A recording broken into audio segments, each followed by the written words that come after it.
Kyle's Yone was deadly in that last game, and drafting an AP jungler to potentially leave that threat still open is a good idea. So they're going to go for, again, another, kind of tier list AP jungler, one of the last ones that is left available. We have Gnar here for Doran, so he wants to make sure that he, again, has a good lane up in the top side.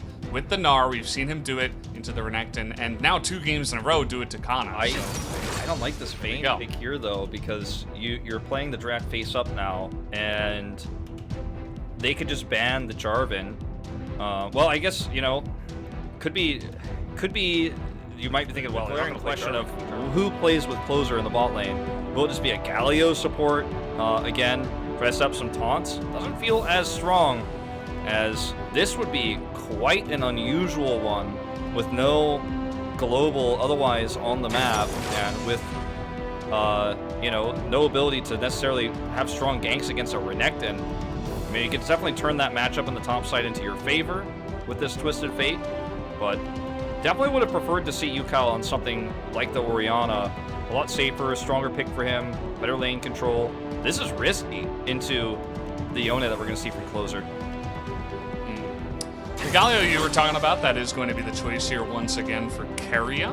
I was thinking maybe you could also consider a Thresh, not banned in this game, and Keria's Thresh is pretty godlike, so was considering that, but it looks like they do want to kind of go down that same line of thought that we saw in game. Pretty interesting career so far. He kind of hopped onto the scene with, APK Prince, then Sode1 Prince, and he was kind of like the main carry, the guy that showed that, he was trying to carry his team, he had really good mechanics, but kind of fell off since then. Never really did the super hard carrying since then. I'm going to have to stop this bedtime story, as we do have a nice little gank down into the bottom side. Keria very caught out here. The exhaust may be able to keep him alive, but a couple of autos will do the trick, as with the red buff, Blank actually going to take that turret shot, and the flash is not going to be good from Gumayusi. Has to cleanse as well. Was looking for that third hit onto Blank, and he does not make it happen. That is a big win in the bottom side of the map. Insane defense by any means for KT Rolster. I actually think they need to respect the Yone here.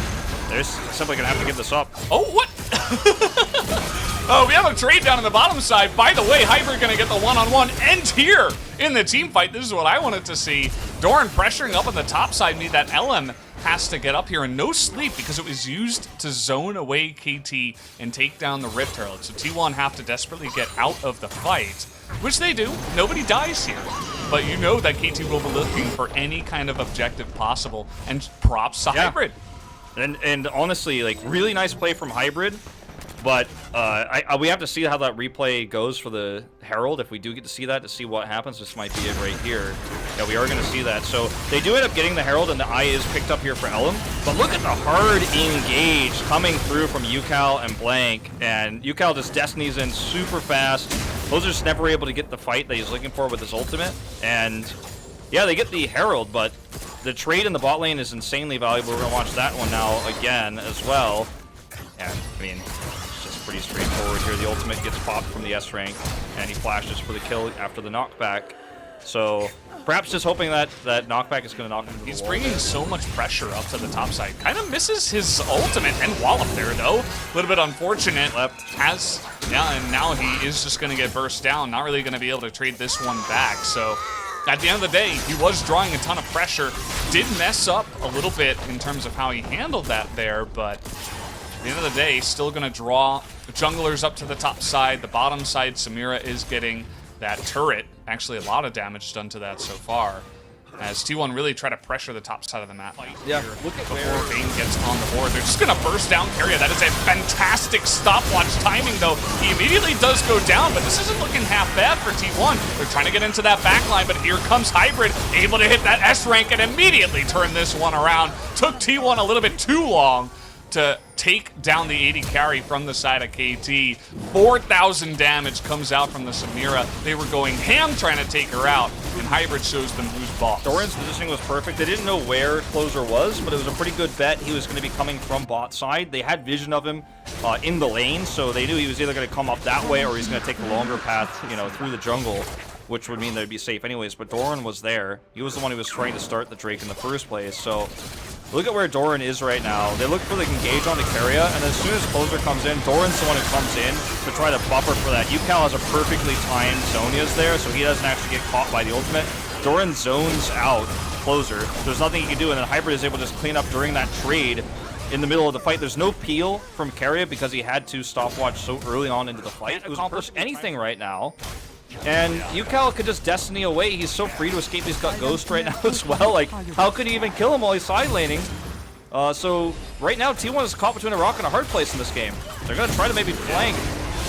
This is one way to try to do it, a big taunt into that backline, but a huge Gnar ultimate follow-up there from Doran. The damage is pretty good, but at the same time, Hybrid goes down, and now T1 desperately trying to get in there. Gumayusi able to get a pick off on the front line. Blank going very aggressive, not sure about that one. Zeus gets caught off up on the top side, and immediately, because the big engage goes on to Hybrid, who has no flash, T1 are able to turn that fight around. Yeah, the lack of flash is a huge issue for him in this big fight that ensues, and it was a really nice setup for T1 on the side. They collapse in, their target calling is perfect.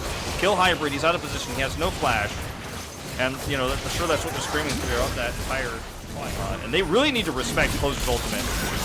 Oh boy. See, even Zeus comes in. Doran kind of gets a flailing engage there. Closer, though, does move back. They're going to try to isolate Keria here, but immediate exhaust goes down onto Doran, and he just gets burst to smithereens. Closer with his own stopwatch. They're opening up so much room here for the Vayne to just chip away and kite down one by one each member of KT.